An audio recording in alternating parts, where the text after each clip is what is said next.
Instant, ce match important va démarrer dans le brouillard bordelais. C'est parti. Dans 90 minutes de jeu, on saura si Bordeaux va avoir une légère éclaircie dans ce championnat de D1 Arkema. Sarah Cambo pour frapper, mettre le ballon dans une bonne zone et au deuxième poteau, et le premier but, il est offert par Sarah Cambo, là grâce à ce coup franc qui a trouvé une de ses partenaires au second poteau. Premier but et l'ouverture du score pour les Guingampaises. Après il faut éviter d'aller en deuxième division parce que c'est compliqué, mais on va suivre cette action avec Bourgoin sur le côté gauche. Nesrine Balouli qui va dans la provocation, centré pied gauche au deuxième poteau, pourquoi pas, et la tête de Kofi Kim qui passera au-dessus de la cage de Cindy Perrault. Mais voilà une première situation intéressante pour les Bordelaises. Diaz, oh, attention, là, on la remet en danger, la défenseur central.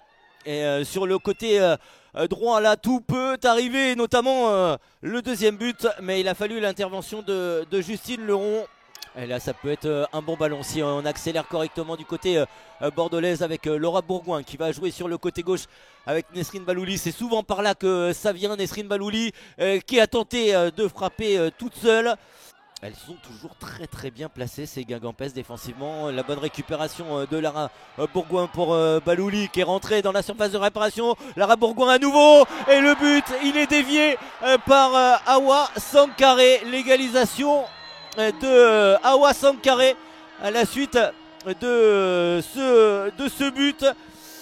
Les esprits s'échauffent et on en reste là. On en reste là pour cette première mi-temps sur ce score, comme vous le voyez en bas de votre écran, un but partout. Sarah Cambo, un pari. Attention, on va sur cette action. Oh, c'est bien joué. Pourquoi elle n'a pas pris la frappe? La frappe, finalement, elle sera de Laurie Teinturier, contrée par la défense bordelaise.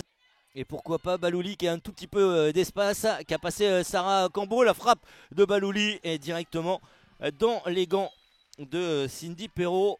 De Patrice Lair. Après. Et celui-là, il est plutôt bien tiré. Et ça aurait pu être la copie conforme du premier but des Guingampaises. Sur le front de l'attaque.